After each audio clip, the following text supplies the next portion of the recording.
Good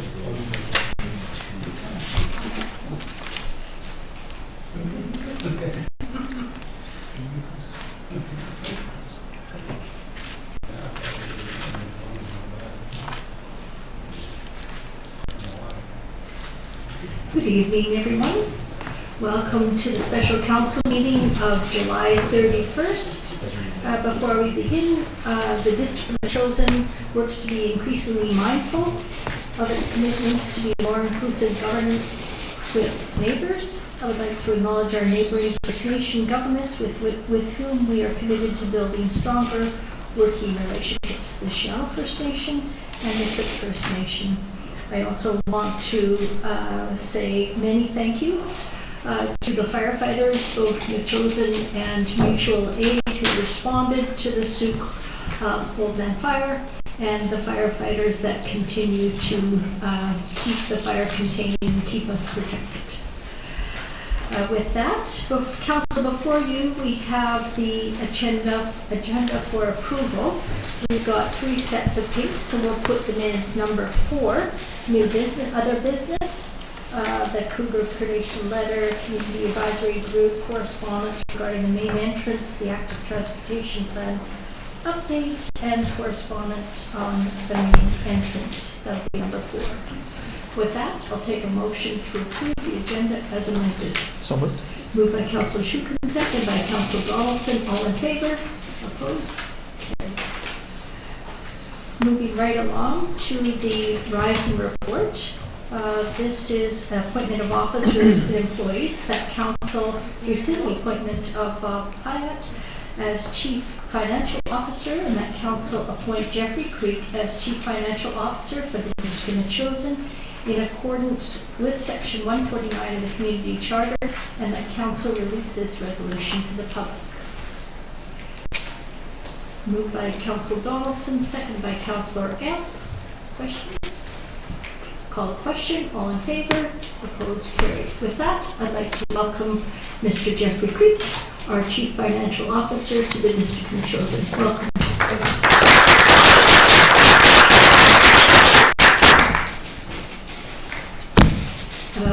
Returning to the reports, we have 3B on page. Oh, sorry. We've just skipped past public participation. Oh, I did. I launched right into it. My apologies.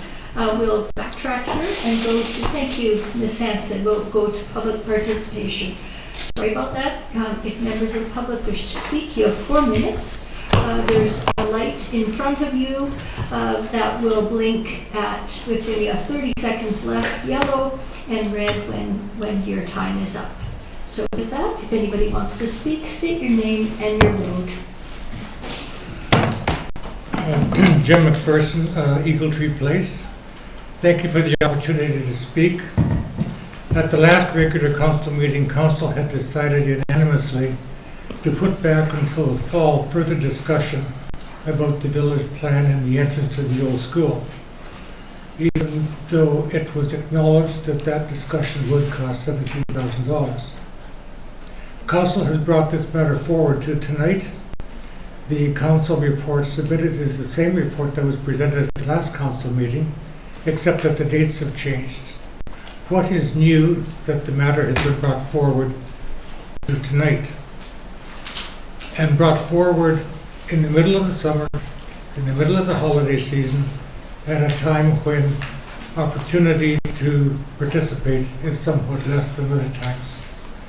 It looks like council is maybe trying to push something through. I hope this is not the case. Thank you. Thank you.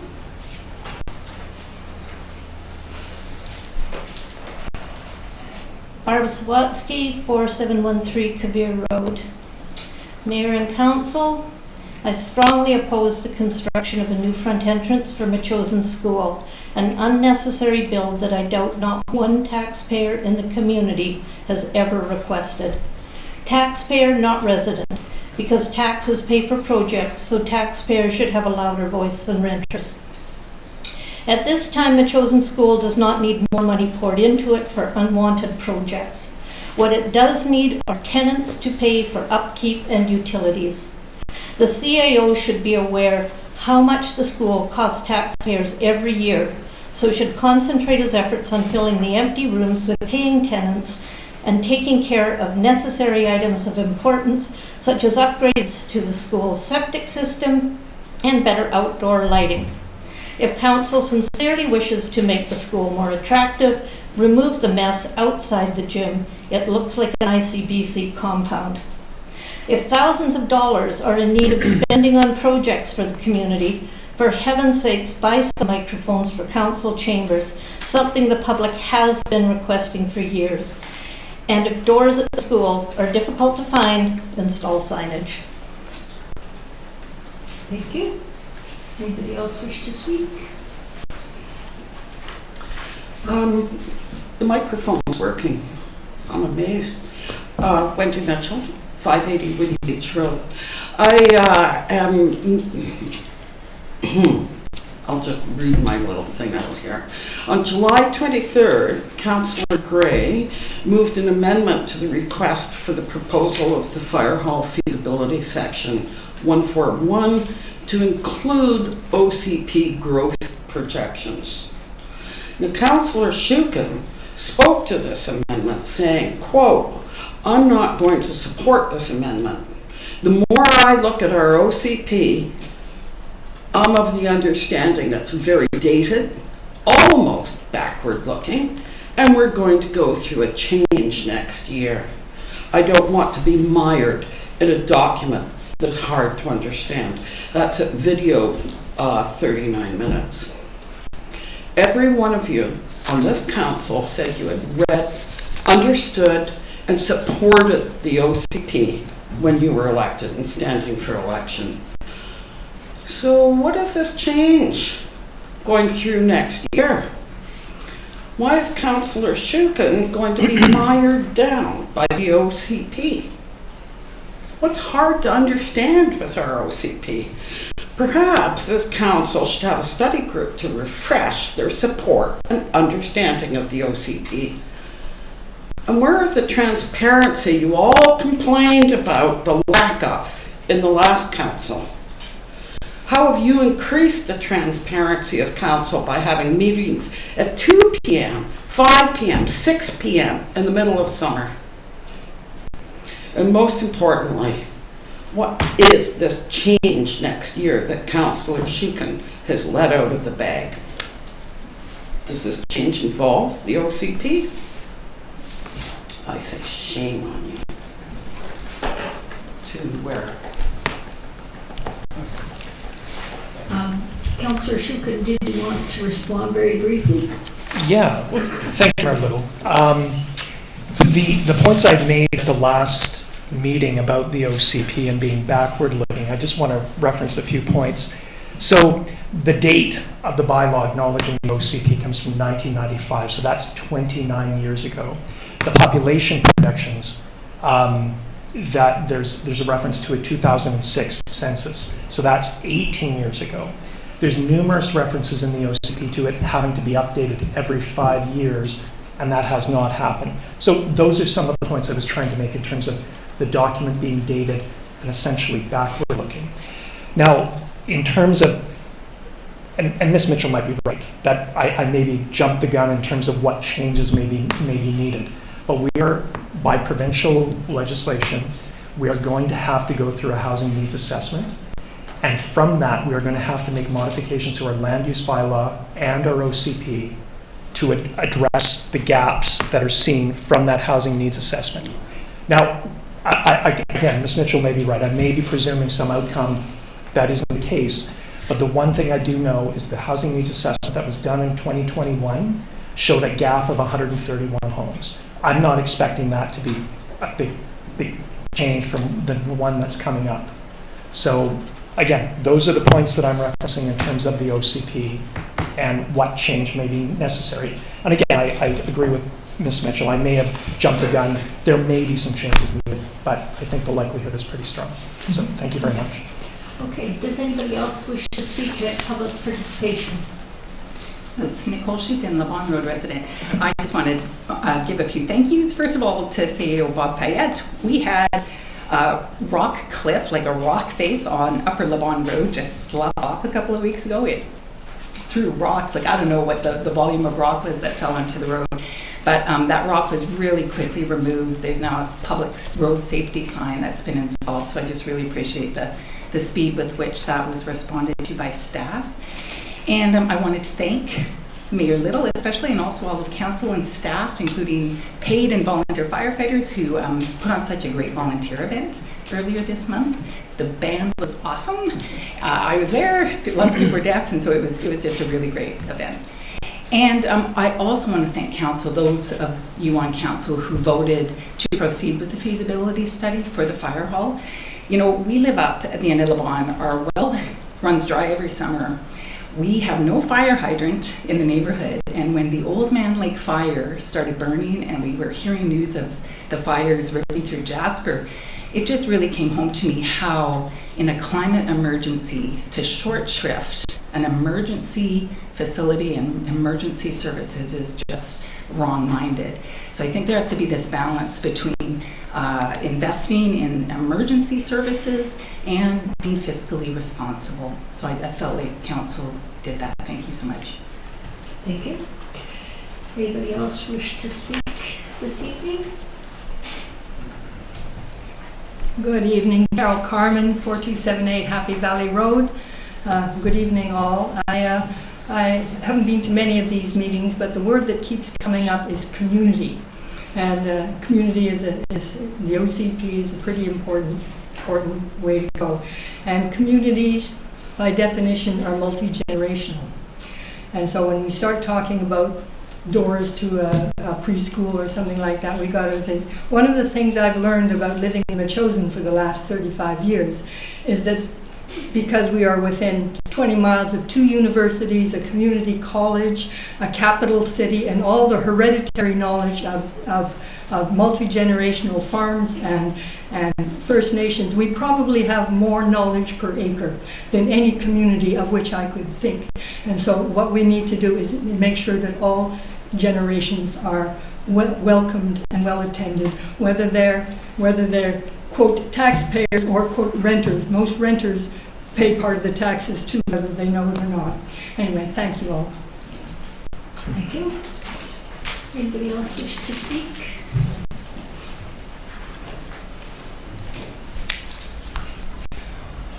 Sarah Anthony, Metchosin Road. I also kind of want to address this issue. I'm hearing a lot of comments lately about the validity of the voice between renters and property owners online and in this room. And I find it a little offensive. Never mind the fact that it is antithetical to the practice of democracy in general. This is not the 1700s, where white males, landowners, were the only people whose voice mattered. We all get a vote. That's been fought for centuries. So all our voices do matter. I mean, we all, like Carol said, we all do pay taxes in some way. We all pay provincial taxes, which fund certain projects here. For renters, if the property tax goes up, your rent is probably going up. This would probably also be compensated more so, though, of course, if more of the properties with, so quote-unquote illegal suites were legal and could be assessed. That would probably go a long way. But I mean, I do think that most of council are pretty good at recognizing everybody's voices and listening, so this isn't so much directed at you guys. But it would be nice if maybe we could feel a little bit of that love a little bit more and know that that was in fact true, for sure true. Sorry, I'm telling you a little bit. It really is a kind of harsh reality to hear that people think that and don't feel that other people's opinions are valid or matter. We all live in this community, and the things that happen here affect us. And I certainly agree that there are certain things we shouldn't be spending money on. We don't have a lot of money. But I think in the case of the Village Square, we are in a unique position here where they're offering to do a lot of work for free, and that is worth considering because that's not going to come along all the time. So I do think that's important. Thank you. Sorry. Thank you. I think I can say on behalf of council that all opinions in Metchosin are valid and are welcome, and we are striving to be a more inclusive community, and everybody's welcome and their opinions, no matter how varied. Anybody else wish to speak? Hi, it's June Reimer, Marydale Road. It's just something Nicole said about the volunteer appreciation evening. So this is totally, it was awesome. Like, it was such a great thing, and I really hope you keep doing it. But I will say one thing about it. Everything I saw about it said it was a volunteer appreciation. And my friend Jill and I actually went with great trepidation, hoping not to be seen, because I used to volunteer all the time, but I don't always volunteer anymore. I went, maybe I can go because I'm going to council meetings, that's volunteering. But because of the name, and I did see it in the Gazette and elsewhere, but I would wonder if next year when you have it, that just, if you need to call it that, because that's what gives it the finance, like it's written up and you get money for it or whatever, could you add that it is not only for volunteers? Because it really, I've heard other people say that too, and I think that's why not a lot of people came. Because it was, you know, it's for other members of Metchosin, whether you volunteered in the past or you may in the future, we would like you all to come. Okay? Thank you. It was so great. I'm so glad we came. So I thought I wasn't maybe going to say that. I could write you letters quietly, so because it's not meant to be a complaint at all. It was wonderful, but because we felt that way, I'm sure there may have been others that felt it too. Okay, thank you. Thank you. Eric White, 4290 Chosen Road. Firstly, I'd like to thank the Mayor for acknowledging the striving for democracy. That's good to hear that our council is doing that. I'd like to talk about the Duke Road Trail. As a person who doesn't live in the Duke Road Trail, but as someone who has a financial vested interest in it as being part of the corporation of Metchosin, my opinion is it's a great idea to go forward with the trail if it's a mathematically, financially sound idea, whereas in I assume adding a trail to a neighborhood will add value to the homes in that neighborhood, therefore raising the tax dollars, therefore raising the revenue of our community, thus being hopefully revenue positive. And that's my only concern, is as long as the revenue or the trail is revenue positive, go for it. If not, please consider it if it's financially feasible. Thank you. Okay. Okay, seeing nobody else, we'll move on to page 5 of your council agenda. We have a report from Mr. Payette. First of all, I'd like to say that indeed we have discussed this matter previously, and council decided that they wanted to have a site visit. We did that earlier this week. And under section 131 of the community charter, the mayor may request that the council reconsider and vote again on a matter that was subject of a vote. And this is to be done at the same meeting or within 30 days. Hence, this is why I've asked for this to be added this evening for rediscussion. Okay, Mr. Payette, did you want to say anything more further to this?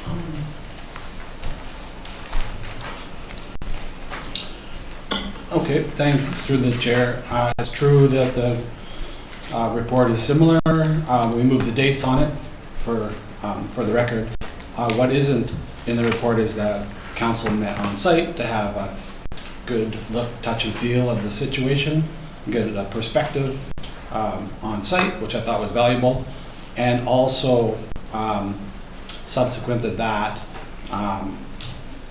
if we're going to move ahead, now we're starting to build the budget documentation for 2025, so to get an architect on site and get fulsome, accurate costing will take some time, and if we're going to get into the 2025 budget, this is the time to move ahead, or not.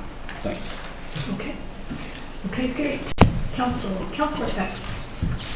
I'd like to start with by moving that council approve the front entrance concept with the three-phase approach and direct staff to hire an architect consultant at not more than $20,000 using the gas tax reserve.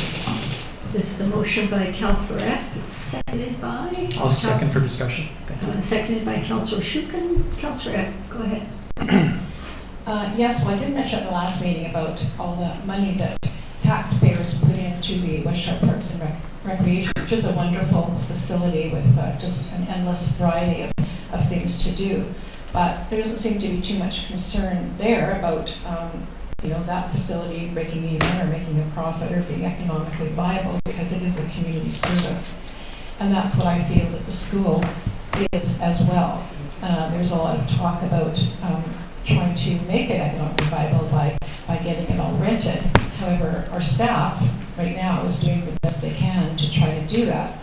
But then when we try to, say, get a part-time manager that could actually work on advertising and promotion and create a website and getting that done, then again it comes up, well, it's going to be cost too much money or create more tax dollars. This particular, the entrance, when we had our site visit, it was really good. We did speak to representatives from the preschool, and they were quite definite that the entrance out the front was where they wanted to have the kids go for pickup and drop off, not the other doors. And that they would probably try to go ahead with a door there if this didn't move forward.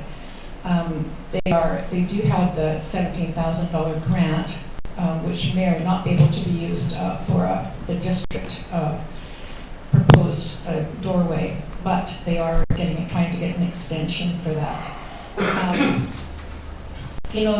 So the safety concerns were not really an issue at all for the preschool.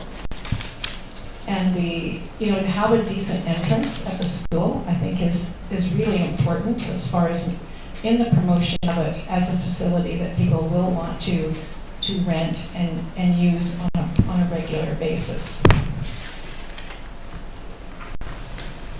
I think the plan is a good one.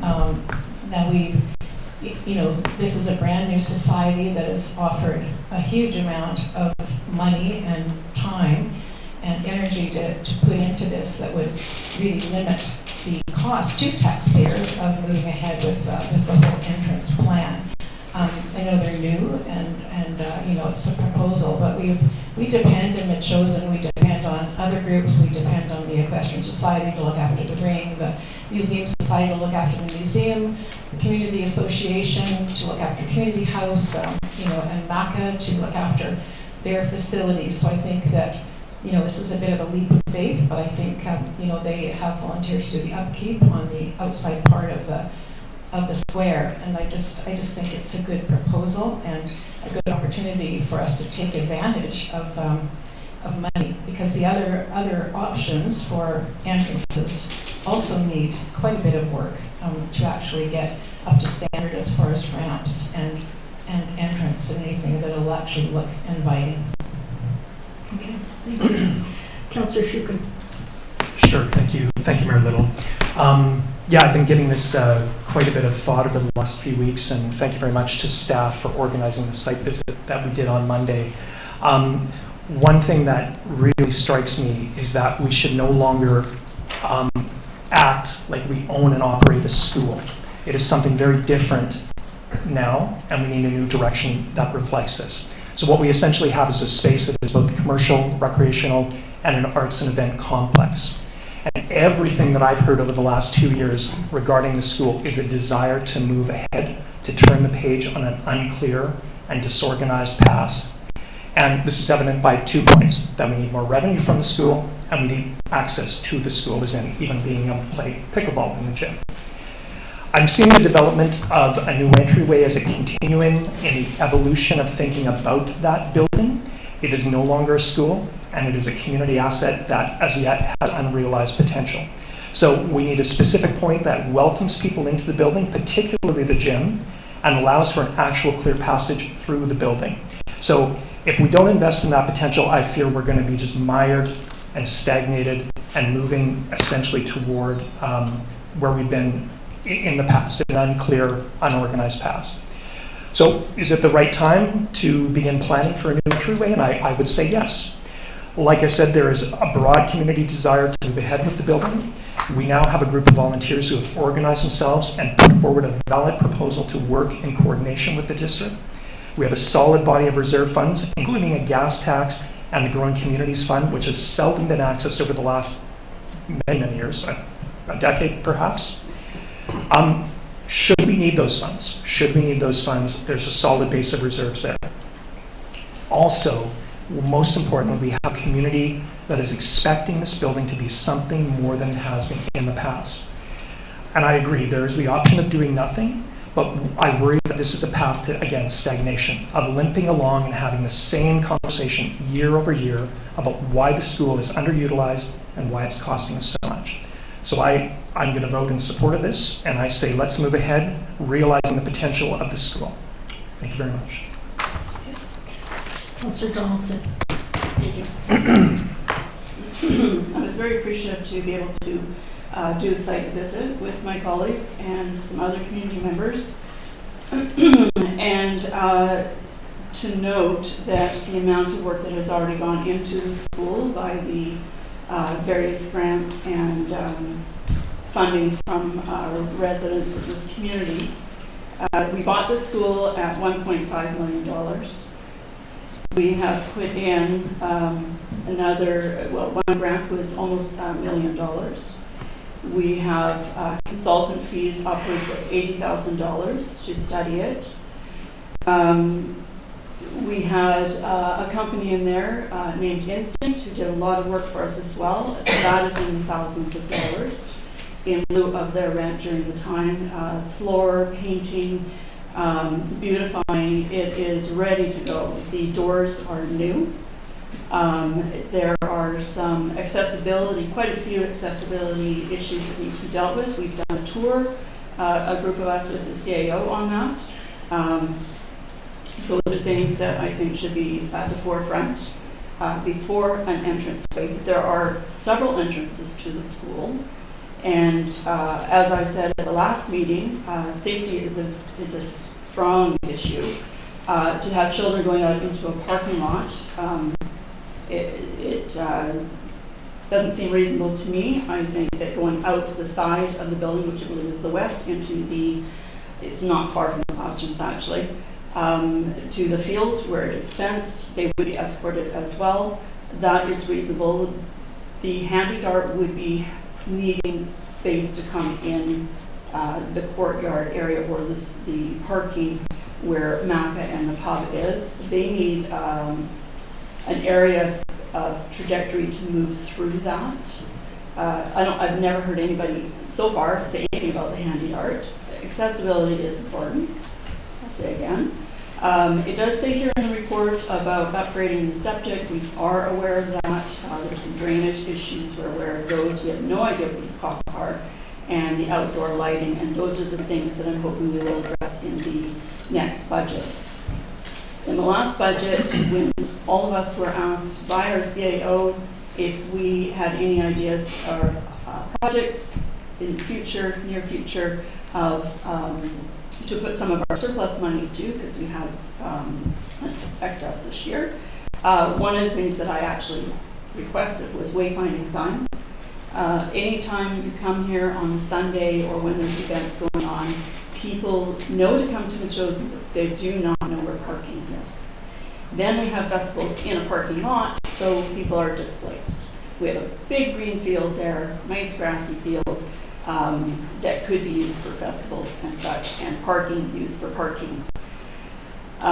We've had residents mention how there is a concern of safe passage. We now have a crosswalk, which, when you look at it from bird's eye view, is in the center of the whole site. It's nicely placed at a place where it's not going to be more congested, so we're starting to move away from that. I thank the staff for doing that. That was well thought out.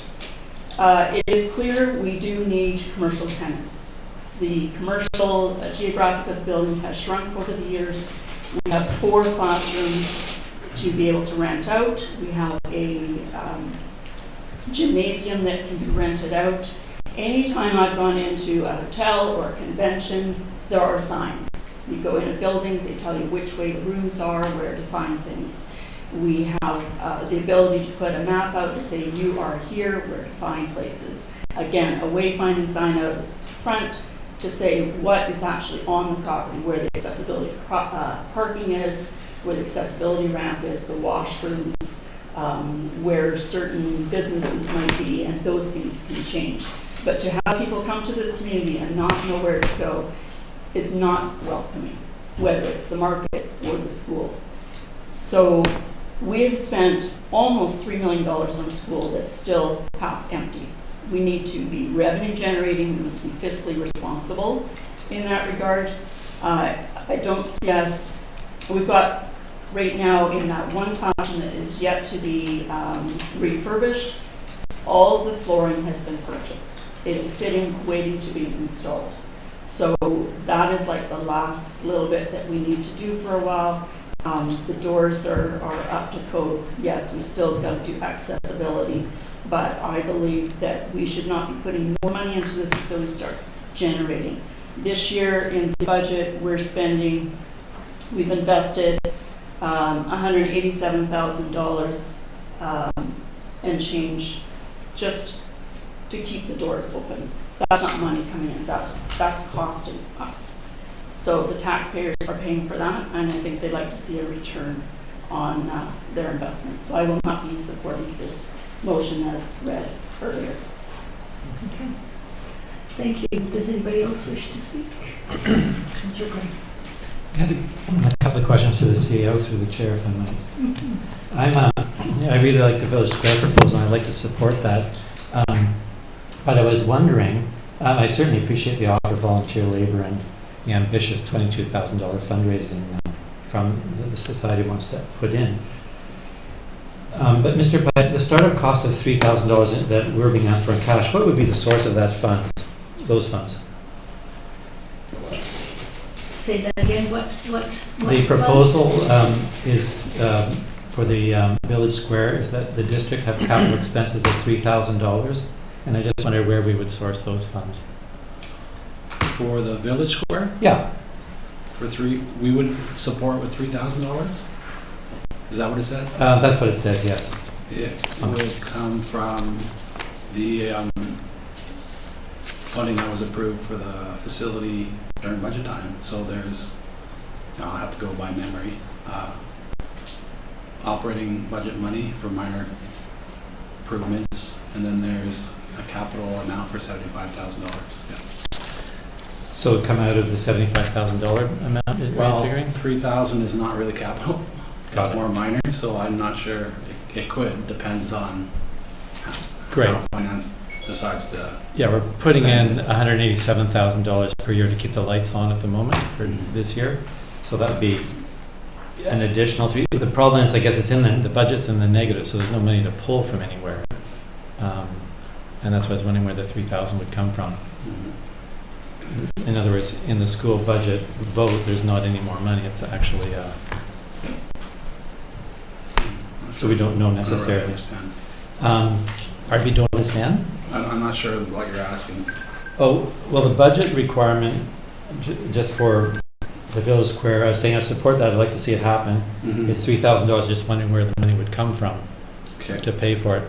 And because in operating, we're in the negatives, we can't go anywhere to get it out of that budget. If we don't take it from capital.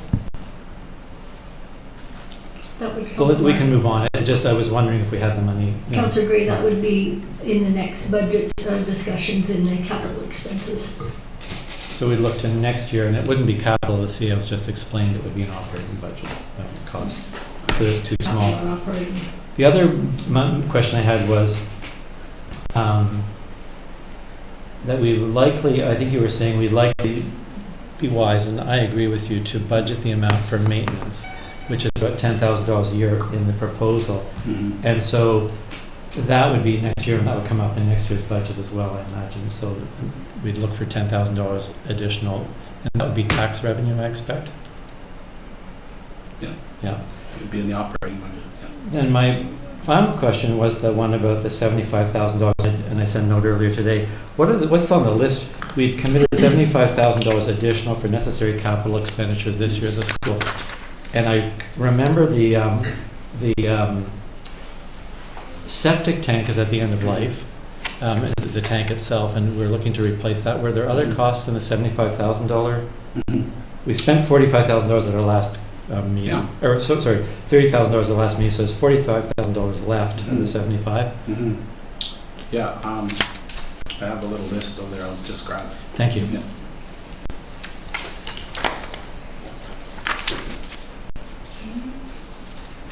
So I'm, in terms of what I'm thinking about is I'm kind of with Councillor Shukin here, moving forward the village scale proposal, so we're not, taking more time on that. But I am concerned about the entrance, and I'll speak to that in a moment. I just want to get clear of the finances. Okay, so, yeah, $75,000 for capital improvements. So I'll just maybe go through a list and talk about some of the items. So in the original sort of review when I got here, there was a number of items, and there still is. It's an old building.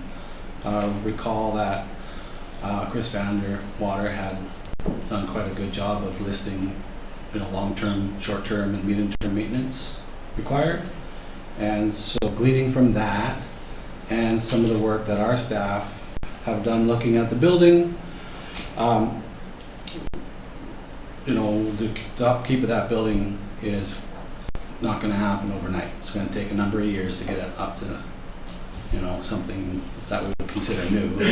But on the list, for example, asbestos removal, new skylights, exterior work on the building that wasn't up to code, from some of the work that was done. There was the hallway flooring, 2 times gas furnaces that were done this year already. There's duct work that has to be done, washroom amenities, some out of that 75, a blower, motor, new electrical, hot water tanks ×2, and roof replacement. And so a couple of points in the hallway upgrades, the fire chief was able to extend the grant availability. So that actually is covered under a grant, so that $17,000 is available. And also the roof replacement project. We're having trouble getting a roofing company to town, and as you know, we're trying to do the roof on this building, and we're not getting any success, and so it's very likely that we're going to push that project to that next year as well. So there is available funding in the $75,000 capital budget, and if I need to use it for projects, I can use it. Thank you very much. Yeah. Okay. Does anybody else wish to speak? Councillor Donaldson? Thank you. I too am supportive of Village Square, just not the proposed area. I'd like to acknowledge that that was brought out in one of the consultants' drawings. So there are other areas that we can actually do that would be safe and to be using the whole property much better than being congested in one particular area.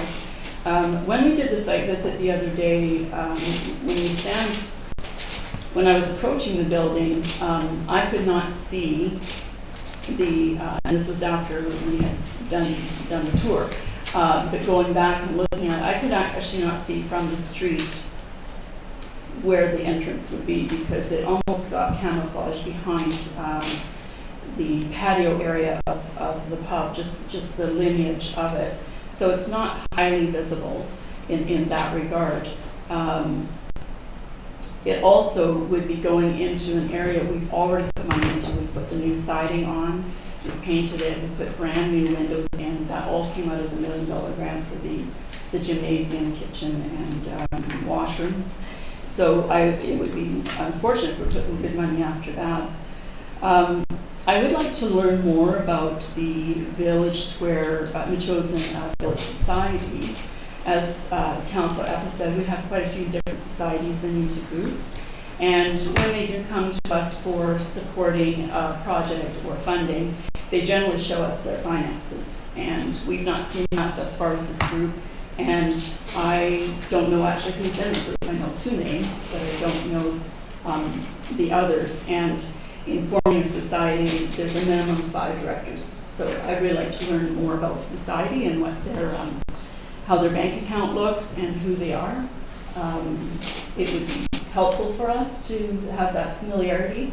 As Mrs. Carmen had said about the multi-generational, that was something also that we have talked about for a number of years in Healthy Communities when I was there as well, doing consulting with the Land Story and RC strategies. That came out in the report, and we've talked about it with the community garden, having CERC there, different age of people all through and all walks of life as well. So certainly that is something I'm hoping we will continue to foster. That seems to be, if we ever develop a vision statement. We started a little bit of that I think last year when we had a workshop. It would be nice if we had a continuum of that.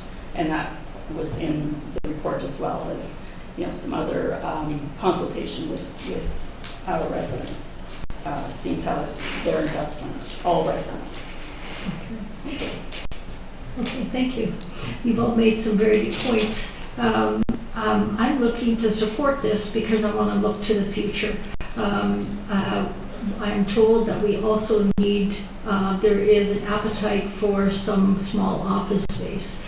In the future, we will need office space if we hire a program manager for this site. Our staff, as it is, they really don't have the capacity to manage the school or to look for agents or tenants and manage the school.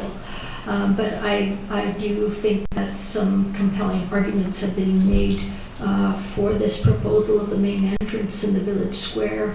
I would like us to look to the future, and with that, I'll lend my support to that. Go ahead. Councillor Gray. Thank you. I guess what I'm, well, just a comment back up to the site visit. So we went on a site, I don't know who organized the site visit, or it wasn't council so much, but I got a note saying there was a site visit and could I come? And I did attend. And we got new information there, which I think is important the public know about. Our briefing note mentions $17,000 grant received by the preschool, but the note doesn't explain that the $17,000 was awarded for the preschool so it could put in a door from the preschool to the courtyard.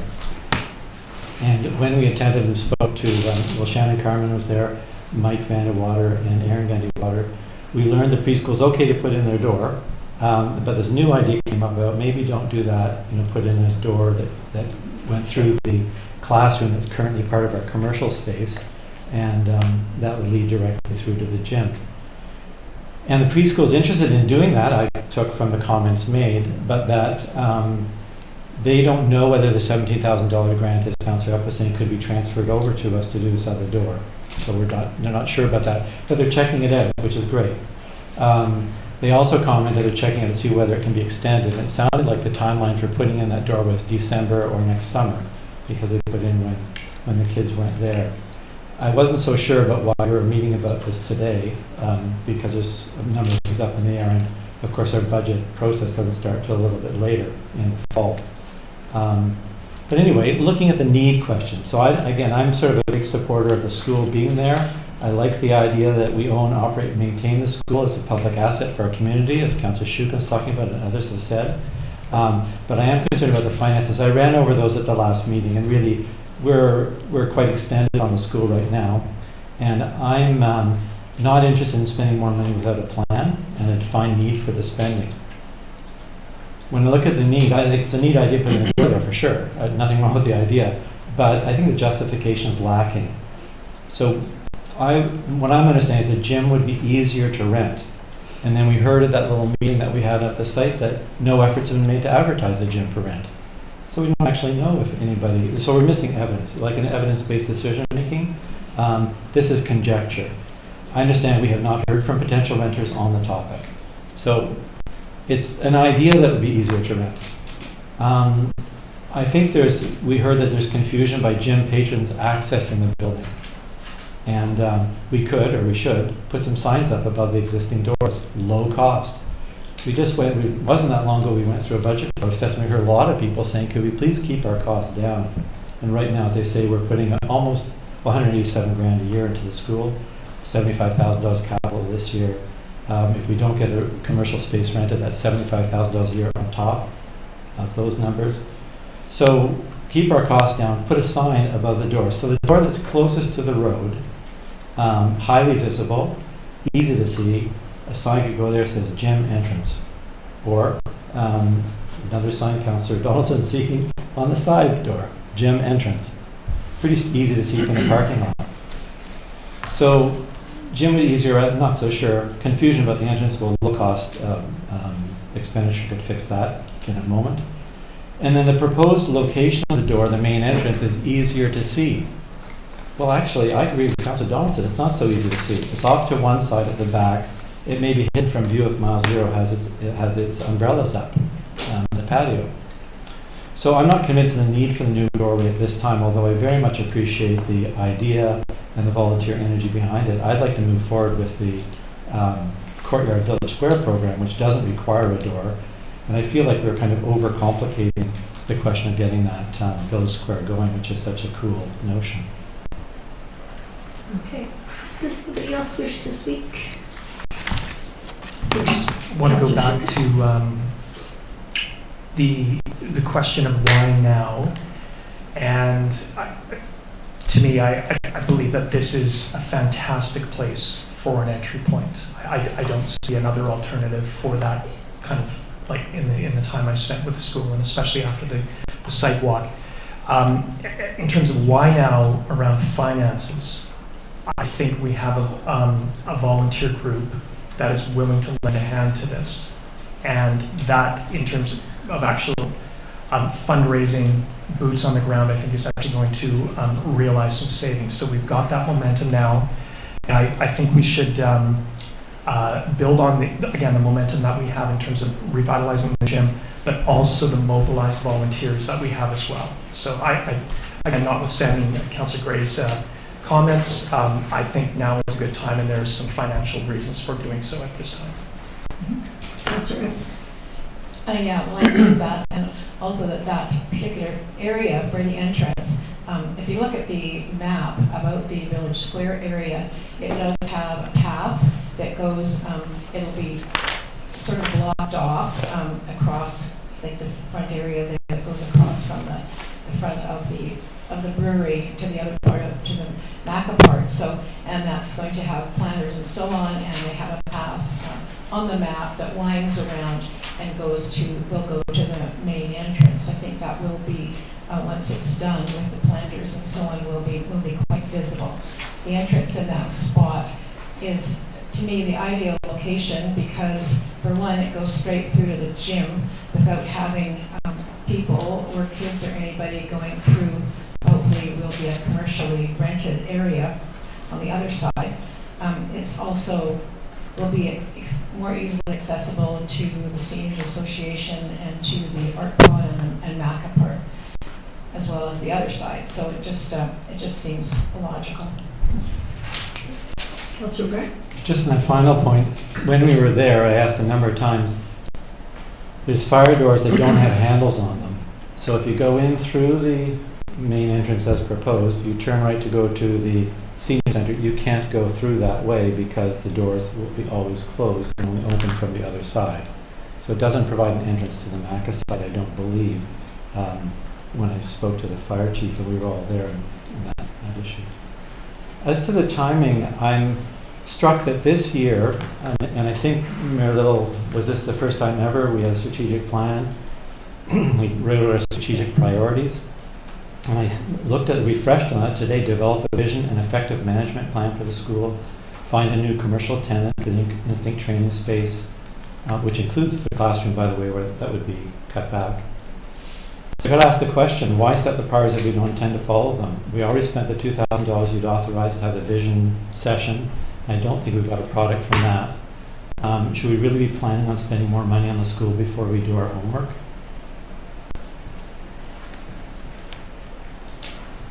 Okay. Any other comments?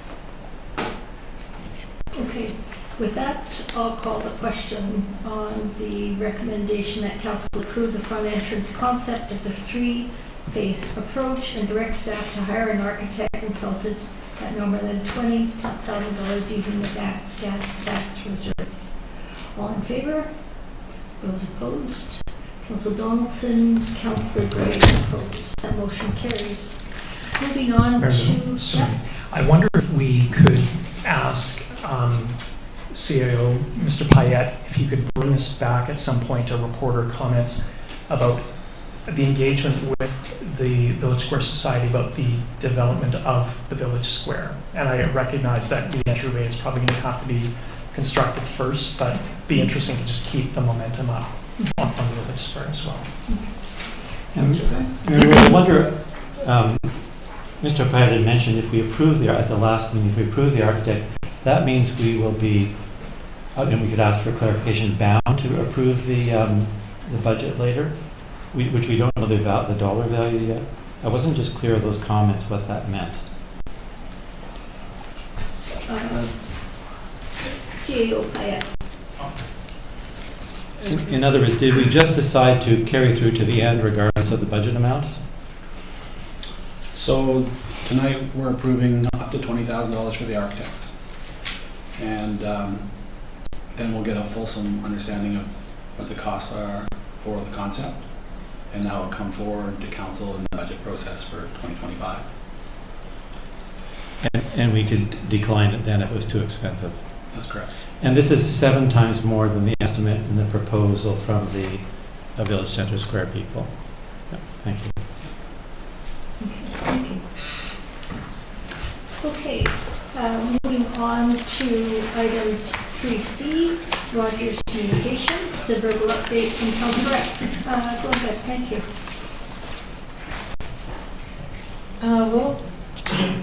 There's not a lot of action really from Rogers. He did send me this report talking about the sites that they're hoping to put up towers. We did mention, because we had discussed the possibility of them joining the Crest Tower that's on Rocky Road.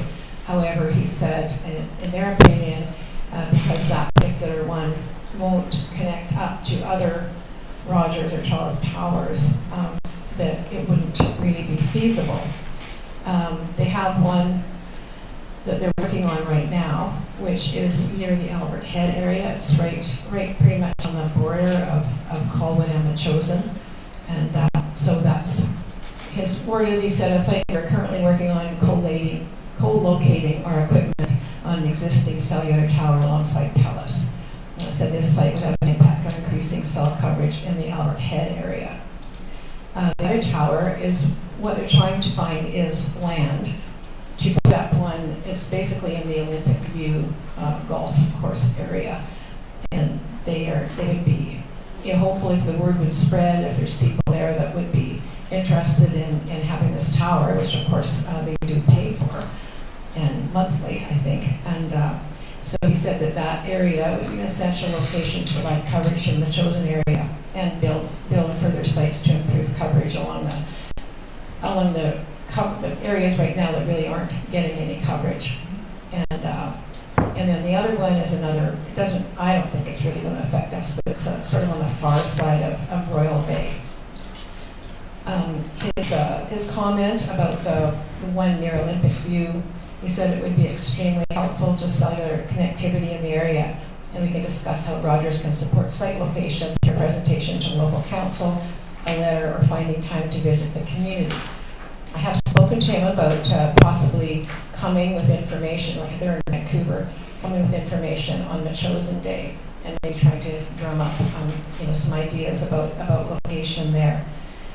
So that's about all I have from Rogers. I was in contact with TELUS as well, but unfortunately the fellow that I would be talking to is on holidays, so that's going to have to wait until the next report. Okay, well that's a good update. Thanks for that. We'll turn now to the Active Transportation Network Plan, an update on the Metchosin ATNP engagement approach from Urban Systems. from July 23rd. Now, Councillor Epp, did you want to speak to this, or should we get CAO Payette? Sure will. Either. And then you can speak afterwards. Thank you through the chair. I'm not shy. I can break the ice here. Can have a good chat about it. This is good news. We're moving ahead nicely with the active transportation plan. There's excitement. Staff are eager to get going. Councillor Epp doing a great job on the liaison, and tonight we wanted to bring forward the engagement approach to the public. So in front of you is an overview, and I'll just get right into the phased approach for early engagement, and I'll just kind of briefly go through each of the cells on the table, and then we can have a chat. So the company, Urban Systems, WSP is doing the other study, sorry, for the asset management. So Urban Systems, they're proposing to do a survey in September, and it'll be a community-wide survey, and so it'll be online, and it'll be questionnaire, and then some mapping, and it'll give everybody a chance to have their input, which I think is excellent. In October, they're recommending pop-up events where they would come on site and people can approach and look at data, maps, and things, and have a good chat, and we can get clean information from the public through the pop-up events. And then over to the next page, in October, there'll be stakeholder meetings, and there's a list of stakeholders, our neighboring municipalities, and then a number of advocate groups at the bottom. So BC Transit, Moody, CRD, ICBC, and so on. And then followed by social media, so information on the various socials that would be appropriate. And then an engagement summary in late October to prepare a summary report on phase 1 engagement insights to present to the district and publish on the district's website. And of course a council update in the later part of October. It's all yours. Well, I think the most exciting thing is that when we were speaking to Dan Casey, who's the head of the plan, is that he has agreed that they will come to Machosen Bay and set up so they're really saying that they have a pop-up community event in early October. They would move that ahead. They move the survey ahead a bit too, to try to get the survey out there before this, and then come and set up. We're figuring in the council chambers here that we can have all their information up so that there'll be a lot of people and we can get them channeled into here so they can, it'd be a really good way to get people's opinions on the whole thing. So to me that was the most exciting thing about this, the whole engagement strategy and the plan. On another topic, if I can, on transportation, is that as far as the Duke Road, I did want to provide an apology. We really had hoped, or I had hoped to have a walkable shoulder pilot test along the east side of Duke Road, which would have involved moving the shoulder lines, the fog lines, and narrowing the roadway, but giving walkers and so on more room on the shoulder. However, we just had it was just a glitch in communication, unfortunately, so it didn't get done this year, but we have had discussions on what happened and how we can alleviate those kind of things from happening and next year and in other ways. So I think it will be coming at some point, just it'll be a little more delayed than we had hoped. On a happier note, the crosswalks, as was mentioned earlier, the one out here is great. Public Works crew did a great job of getting that one in, and also that finally the third crosswalk for the Goose Crossing on near Matheson Lake is also done, which is very exciting. It's those crosswalks. Goose crosswalks were something that I was really hoping to do when I first got elected. It's only taken me 6 years, but hey. Anyway, so that's basically all I have. I think, and I appreciate the efforts of staff to get those done. And we have some more road safety items coming up that we're hoping to get done, but we'll talk about those actually when they're done.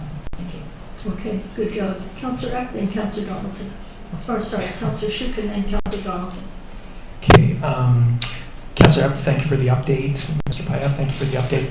I understand there's a smaller internal group who's been formed. So PTASK, for example, has a member, David Shanks, who's been assigned to a body. Now, I don't know if it's an advisory group or he's just connected to the process, or? Yeah, go ahead. No, not really. It's just that, we basically are the liaison with Urban Systems, and then we just keep David informed about what's going on, but there's no particular group. So. Okay. PTASK has great. Okay, PTASK has expressed interest in this, and I'm new to the committee, just being elected in October 2022. But I have to say, PTASK itself has been in the active transportation game for like decades now. So if Urban Systems can come at any point, and we're happy to lend a hand and even just get briefed up, and so. Well, hopefully they'll be able to, representatives from PTASK can come to that when Urban Systems is here set up. That'll be a really good chance to engage. Great. One caution: the vegetable and baking contest tends to stake a claim in the chamber. So just keep an eye on that. It'd be great to talk with Leo and Judith Van Manen is running those things. So. Good plan. I forgot about that. Yeah. Oh, we'll find somewhere for you. Okay. Great. Okay, Councillor Donaldson. Oh, thank you. Good work on the crosswalks. That's been a long time coming for sure, especially with the Galpin Goose. I was just wondering if we have a cost of what the crosswalk is in the village for. I don't recall that being in the budget, so I don't know what the outcome of it was. I don't know what the cost is, but whatever it is, it's coming out of the road safety fund. Okay, thanks. Okay, anybody else? Go ahead. Yeah, I had a couple of questions. I wondered, and maybe through the chair to the CEO, who's the staff person who's guiding us and managing the contract? Councillor Epp, do you know that? The staff person at Urban Systems? No, I'm thinking about the District of Metchosin staff person who's managing this contract. That would be the CAO.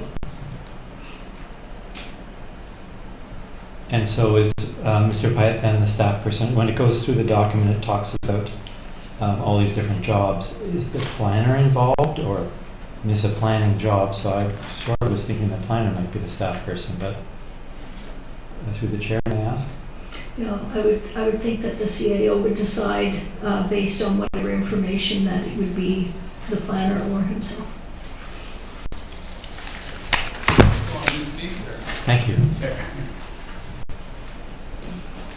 Yeah, thanks. It's a good question. So to date, we've had team meetings on this project, and it involves myself and staff, appropriate staff, and Councillor Epp. And then as we move forward, we have our new planner, so if there's a planning element, she'll be brought in onto the team, but we have to maximize her time. She's only here a certain number of hours a week, so to date, we haven't needed her.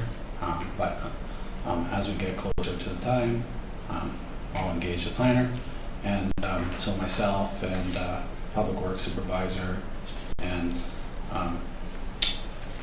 Gord, I don't know what his position is called. Everyone knows Gord, so, and myself and Councillor Epp. Yeah. Great, thank you. I'm just concerned because we've gone through a couple of big contracts without staff involvement at all. And so this is critical, and I appreciate your leadership, Mr. Payette. Thank you.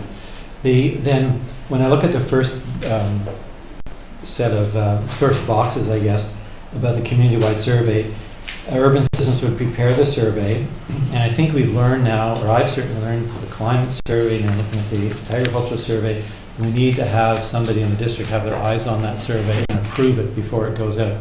I don't think it needs to be council, but I would like it to be a survey that's fashioned for our community, not one that's fashioned for urban systems or urban locations.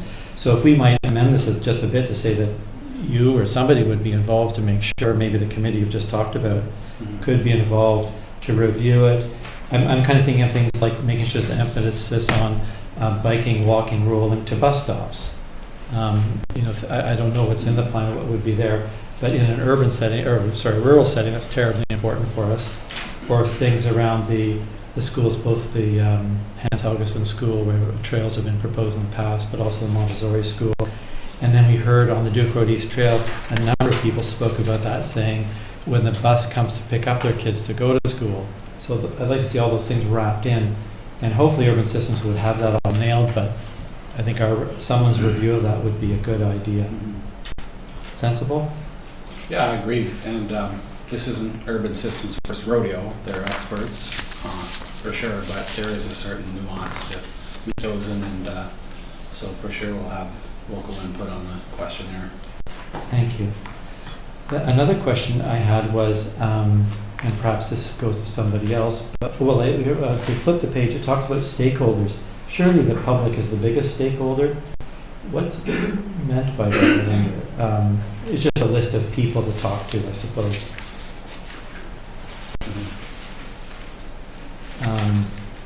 Anyway, that would be language, I guess, from other work they've done, but I'm not sure how it fits here. And then I think you've answered the other questions I had in terms of who would be working on this and the staff side, basically the team. Great. I appreciate that. I think that's really important. I wanted to just get it clear from the get-go.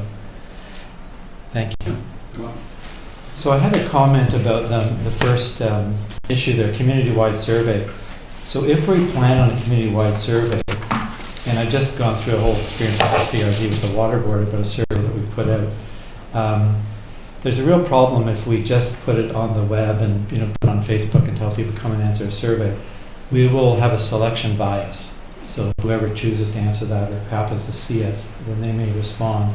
But we aren't going to get a community-wide survey that way, I don't think. We could do a little better, and I think it's worth it in this circumstance, to do a mail-out to every household. Let everybody know this is going on, make sure they know about it. I've heard from a couple of residents, only two, but a couple, saying they don't use computers or the internet, and they would hope that they have ways to, they weren't talking about this survey, but the other ones, they would hope there would be an opportunity to provide input without having to go to a computer or having seen it on the computer. So I want to advocate that these surveys, there's one, community survey 1 and 2, be mail-outs to our residents. And the second part of that is I would like it to not be anonymous. So when people stand up here at council to speak to us, they tell us their name and where they are. And it seems to me if we're going to take input from the community, it'd be good to know where people are from, that they're from here in fact. They're not online, but they're from some other place. So I'm interested in that, and I would make a motion in that regard if that's appropriate. That the Active Transportation Network plan community-wide surveys be mailed to all households and that respondents be asked to provide their names and street address. Okay. This is for transparency purposes and for us to get the best response possible. Does anybody have any questions? Do you want to second? Anyone want to second this motion? I'll second for question. Yep. So the question I have is, would that be within their budget, Councillor? Do you know? I don't know. That would be quite a significant cost.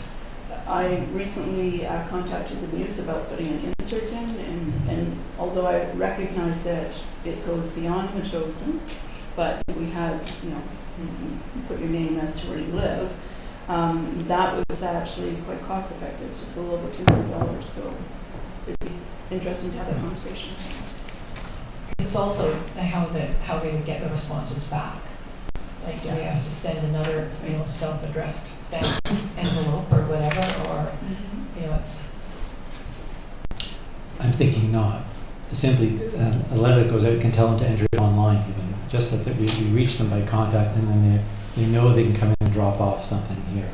I wasn't thinking of being so elaborate that everybody had to fill it in by hand, but just getting the information out there and back to us. So and I think the cost is quite low to do a mail out. It's a small amount of money, and if it's not within the context of the urban systems contract, then I think it, in terms of the value here to us, it's worth paying for. CIO Pat, do you have any idea how much it costs to send out the tax notices? What is a stamp nowadays? $1.20? So multiply by 1,700. So about $2,000 for a mail out. Okay. I mean, it is effective. You get quite a bit more information. It's just that we'll have to add that to the budget, but that's not a lot of money to add to this budget. We'll have another surplus for sure this year. So I mean, it's. So the mail out would go out with the survey or a link to the survey, and then people would send their responses into the district for it to be collated. I would assume we'll get all kinds of different input back. We'll get hard copy. We'll get people on the website. It'll generate a whole bunch of different responses. But mail outs are definitely going to hit every household. Okay, Councillor Sugar. The concern I would have with the mail out is if you're asking residents to fill out a hard copy survey, there is going to be the process of putting in that data, and that's an extra cost as well.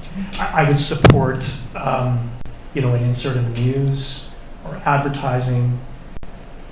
I'm not super sure I like the idea of a mass mail out, and especially with, again, the follow-up. Not until maybe I had heard more from urban systems in terms of what their experience is. Public opinion polling is a really tricky thing, and I've been part of mail-outs before, and we had something like, if you got a 25% uptake, you're over the moon.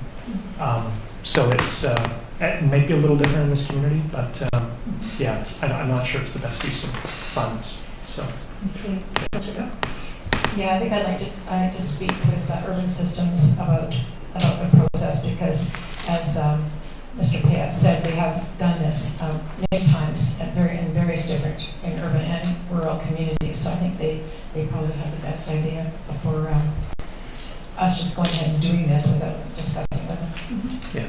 Councillor Gray. I appreciate that. Sorry, and just to be clear, I'm talking about the mail out goes out, but then it just tells people, here's the survey online, and then those that aren't familiar with using the computers, they can come in and fill in something else. I wasn't suggesting a mail out be as complicated as having to re-enter all that data. There may be a small number of people. I couldn't imagine it would be too many, but again, it's the notion of kind of putting life to the words of being open and transparent and getting the best results that we could. So that's the rationale for the motion, not to trip things up at all. Okay, go ahead. So we don't have a seconder for the motion. Yeah, we did. Oh, we did. I'm sorry. Councillor Of course, yeah. seconded it. Can I make an amendment?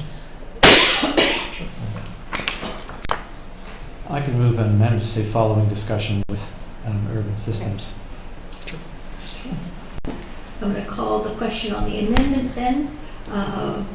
Following discussions with urban systems, all in favor? All those opposed? I'll call the question on the main motion. All in favor? Opposed? So the main motion is for the mass mail out. Okay. Pending discussion with pending discussion with urban systems. Pending discussion with urban systems. All in favor? All opposed? All opposed. Okay. Mayor Little opposed. Great. Okay. Sorry. I just want to pick up on a previous point of discussion around stakeholder meetings. So it seems to me like in terms of engaging the public, we're on a good road. We're going to do the survey. There will be pop-up events. There's going to be social media presence.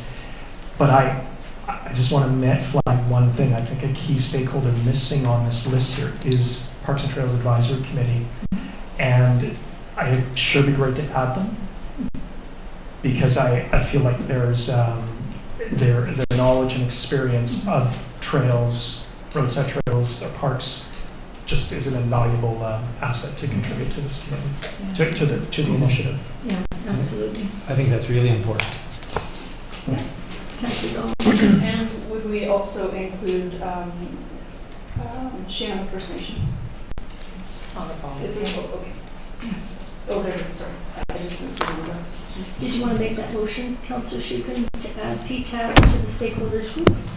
Sure. So, Yep. And moved by Councillor Shuken, second by Councillor Gray. All in favor?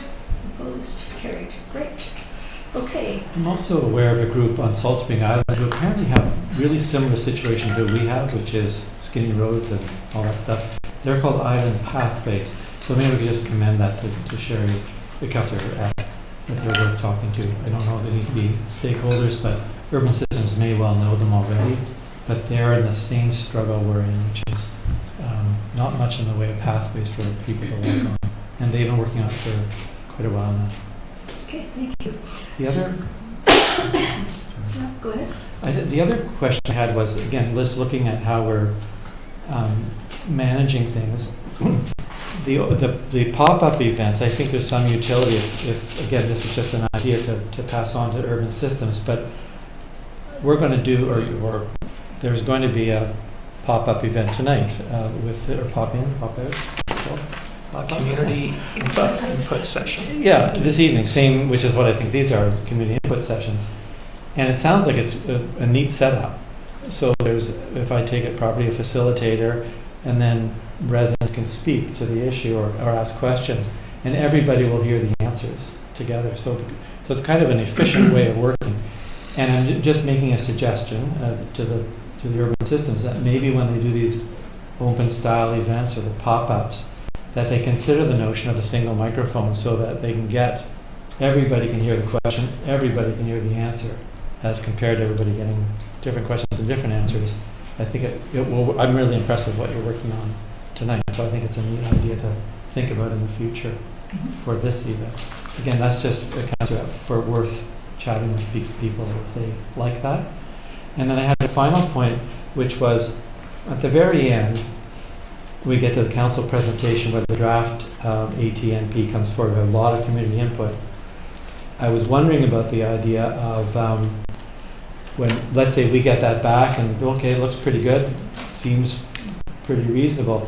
Is it worth like looking at it, we receive it, we might have some comments, we might not at that stage, and then moving to receive or whatever we do, whatever changes we would like to see, and then having a following meeting where the public can actually come, like the event tonight, and say, oh, now we've got the final piece, this looks great, or you've missed some stuff, just to get us that final view of the public, because that's at the very end.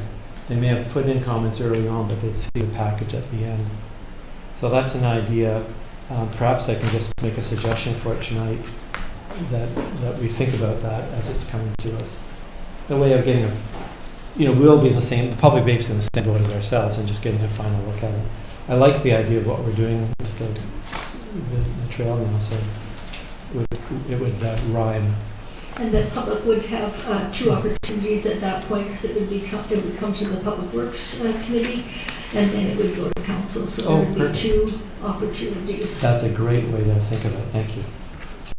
Okay, turning now to some of the pinks. We have new business, the draft correspondence regarding Kruger predation on sheep in the Chosen, and we've got a motion there. The letter is on page 3 of 31 of the first package.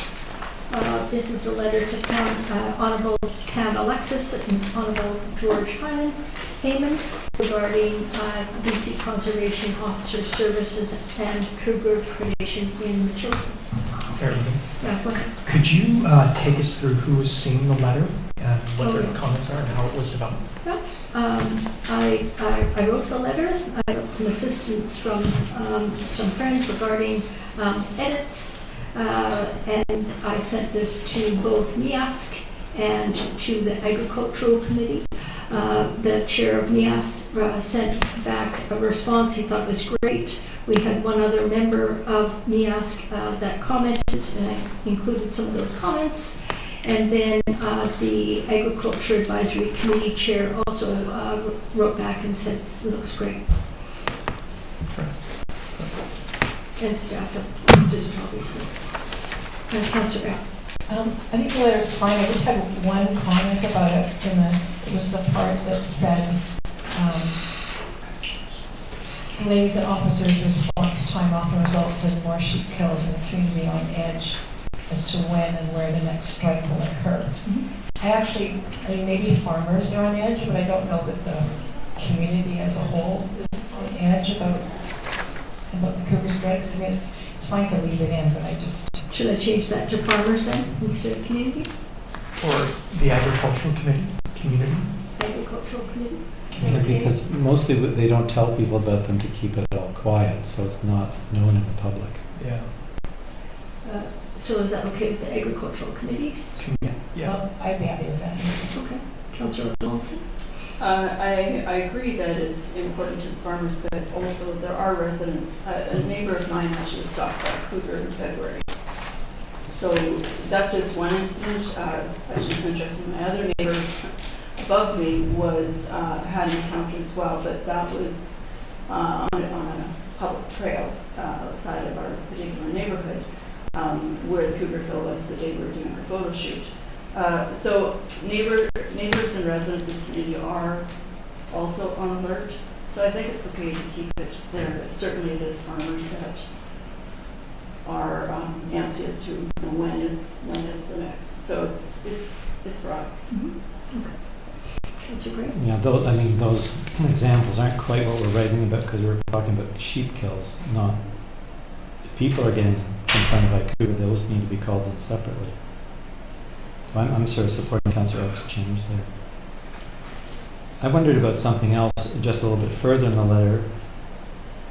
And this is just me, again, others have a different view, but at the governance level, I would say we want to see quick responses. Quick responses from conservation officers is vital to the agricultural viability of Metchosin.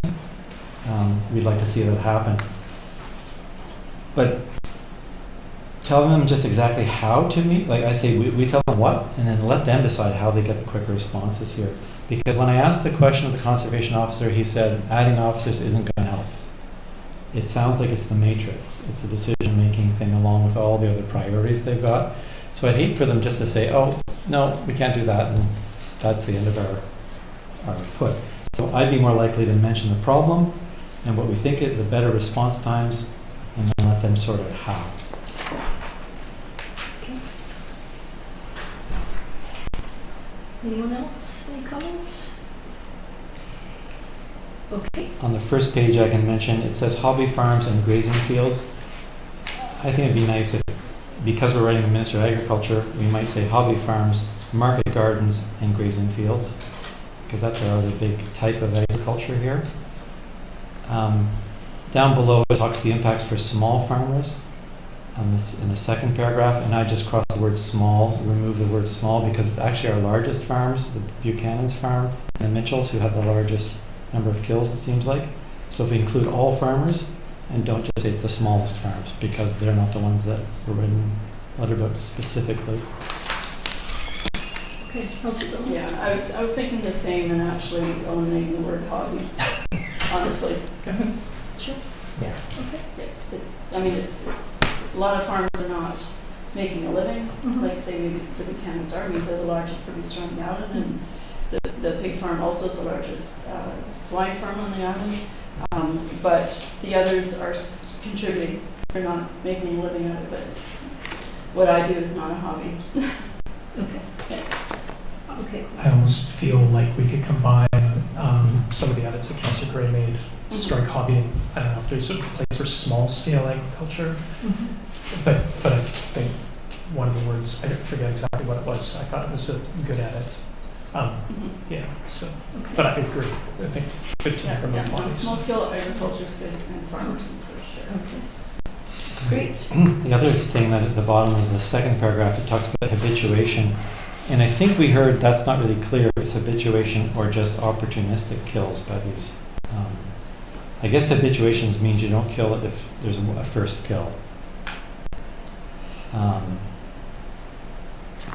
was just using the language that the farmers were using. Yeah, but what the conservation officer, he called problem cougars, he defined them as, he specifically said not habituation, but proximity of kills to public spaces, cougar kills during the daytime, and multiple kills without feeding on the kill, the young cougar families. So I just pointing that out if you want to make an alteration, but the point is the ones that are coming back, I guess, is what habituation means to me. The other thing I wondered about was relocation. That's the one thing that we heard they don't do it. Do we want to push for that? Councillor Donaldson. So, two things. The habituation, that also came up when Mr. Powell came to one of the Talking Lots sessions here, and he referenced it as well. So they can become habituated. We did see that when the bear kills were happening just a couple years before, where the bear did return and actually went to a neighboring property from mine to the Bacon's property. So they do keep coming back until you do deal with those. And since we have dealt with the one family, we've not had nearly the problems. Granted, we can't prove it, but it appears. The second, what was the second one? Daytime kills. So I guess that's not habituated. That's if there's a daytime kill, they'll remove it. And the second thing that he talked about was relocation, which they said they just don't do. They don't. No, we inquired about that after our bear kill, and it's my understanding is you putting the bears do eventually come back to their territory, but you're putting a situation into another community, so they try not to do that. Their work is about conservation, so it's working with the animals in their natural habitat closest to where they live until it is a threat to humans. Okay. Thank you for those comments. I Just appreciate it. one final sentence.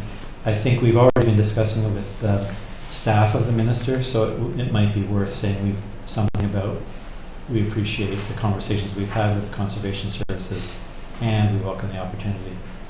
Just so that's recognized. It was really nice of the different people who've spoken to us to come and help us understand the problem a bit better. Okay, great. Thank you. Do you And want me to then, make This motion, should we say it? no, I think we don't really need a motion, but Okay, it's well, written. oh yes, there is a, yeah, go ahead, that'd be great.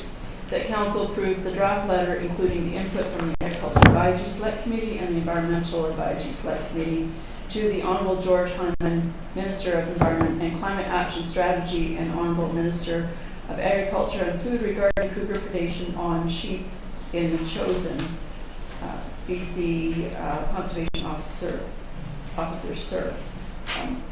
They didn't actually put Alexa in here. Okay. You want her name in there? It says ministry, but not a person. Okay. And Alexis, yeah. Pamela. And I think we should add per the amendments discussed. Per the amendments, yeah. And that's seconded Provisions discussed. by Councillor Peck. All in favor? Opposed? Carried. Great, thank you. Moving on to correspondence from Councillor Andrea Boardman from the Township of Esquimalt. This is regarding an expression of interest Community Advisory Group Primary Care Network Steering Committee. So she's written to all of the municipalities asking and exploring to see if anybody here has any interest in participating in a new network group being developed with respect to healthcare in our region. So if that's just for your information, if anybody is interested in that. Andrea is a new councillor in the Township of Esquimalt, but she also works for Island Health.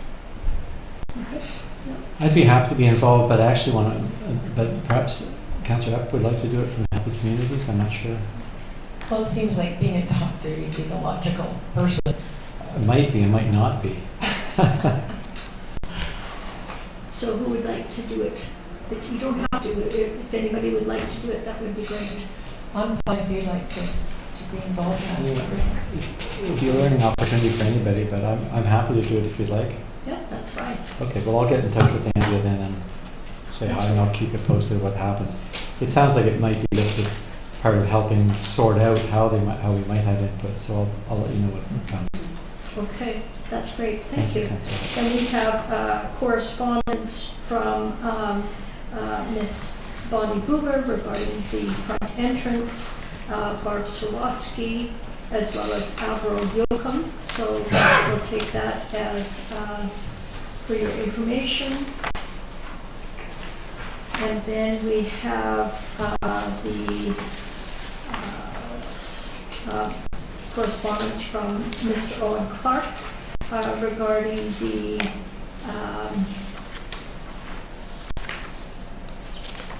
a number of things regarding finances there as well. I've already read that before. There is the work plan for the District of Metchosin Active Transportation Network that you all received as well. And then of late, we have a letter from Mr. Dean Palka regarding the proposal for the main entrance for the school. And then finally, we have two other letters from Bev Bacon and Kiera Kahakwila regarding the main entrance and the village square. So with that, could I just ask why we had a special summer meeting? we had a special summer meeting. I had explained that in the beginning. The mayor has the right to call a special meeting at any time. That's one. I think that's. That was more the reason rather than the, of course, So, the ability. Yeah, that was one of the reasons. And the second reason is based on Councillor Epp's compelling comments at the last meeting. I have the right under the community charter to bring back an item for a rediscussion and revote. And so I invoked that and asked for that to be brought back, and it's within the 30 days. We also have all of August off, so there's no opportunity in August. And so we also wanted to make sure that we have the rising report with the officer appointment of the chief financial officer, because our CEO was going on vacation in early September. So I wanted to get all of that in. Another reason was we added the cougars with the predation cougar problem letter to here, because there's not a lot of sense in putting it out in September when there is an election, but also when there's less of a problem with cougars. Okay. So we didn't actually, we didn't reconsider the motion. Yeah, we did.